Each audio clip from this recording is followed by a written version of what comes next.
It's so wonderful to be here, and I have to confess I feel very underqualified to be in this gathering. I wish I could actually go back and start my schooling again. And I wish I could enroll in Agastya Gurukulam as a child. Because then I would start to have a taste of real education. And I think this is really what is needed.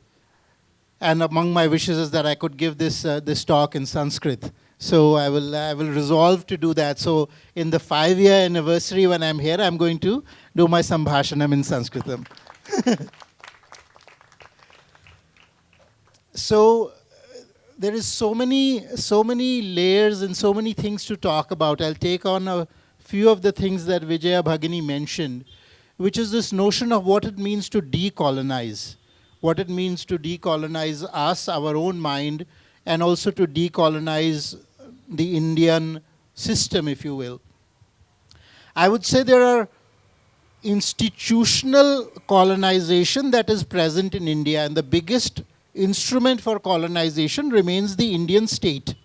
I actually gave a talk on this, India as a colonial state. If you look at all the institutions of the state, whether it's the judiciary, whether it's the bureaucracy, the executive, however the structure happened, even the constitution, is more or less a replica of the British India Act that was passed in British Parliament with no Indian representation whatsoever.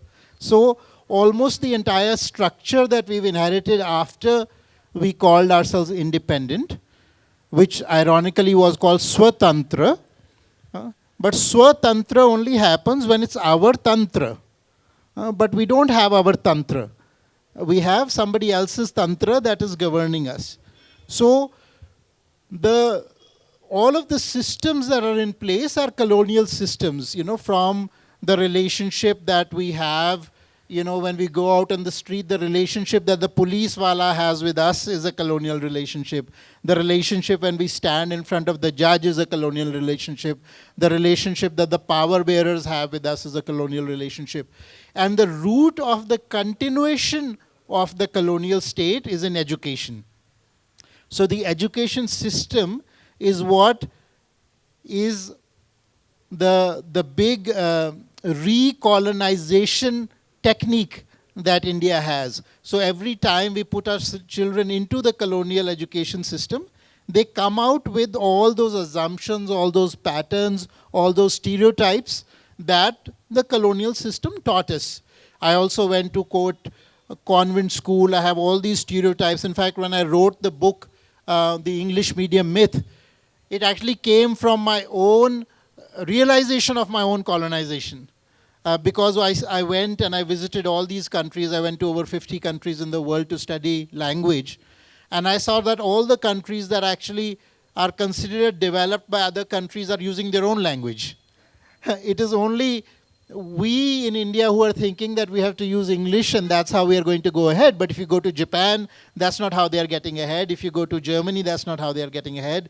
If you go to Israel, that's not how they are getting ahead. If you go to China, which is now creating more artificial intelligence patents just by a modern standard than America is.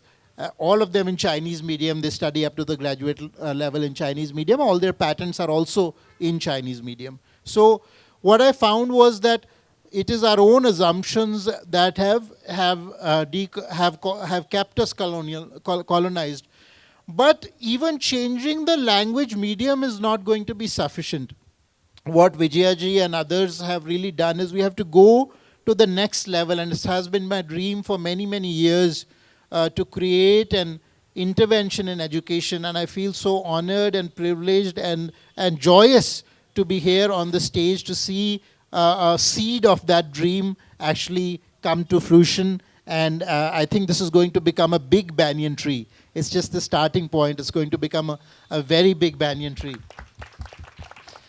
And so I'm not going to take too much of the time. For the decolonization to happen, not only do we have to start to think in our own language, to think with our own vocabulary, but so far even the work on decolonization comes to us from outside. right? There is some post-colonial scholar sitting in Harvard that's going to tell us how we are going to decolonize ourselves and create subaltern studies and create all these things. So the stack of scholarship on which that work is based is itself colonial, and that causes a problem because that stack is based on false knowledge. And it's based on false knowledge because it does not have a right model of who I am. All of the Indic systems come from this question of koham. Who am I? Right? From who am I and from a realization of who I am, only then can I start to branch out and present knowledge that occurs in all of those domains. So a civilization that does not have a proper understanding of who I am cannot actually give a proper understanding of anything else as well. And this is why the West is actually in great pain today. It's a declining civilization, but not only is it declining, it is in great turmoil and it is in great pain. Almost 1/5 of the people in the United States are on psychiatric medication. 20% of the people in a country are on psychiatric medication. Imagine how sick that civilization must be. So we have a responsibility, and this is why what the work in Agastya Gurukulam is so important. We are not actually even, we can use the word revival, but I don't even like the term. We are not even trying to revive anything. Our tradition is nit nutan. It is always new. There is nothing to revive. We just have to bring it into our consciousness once more. Because all of that tradition, all of that knowledge is in the Akasha. It's already there. It's already present.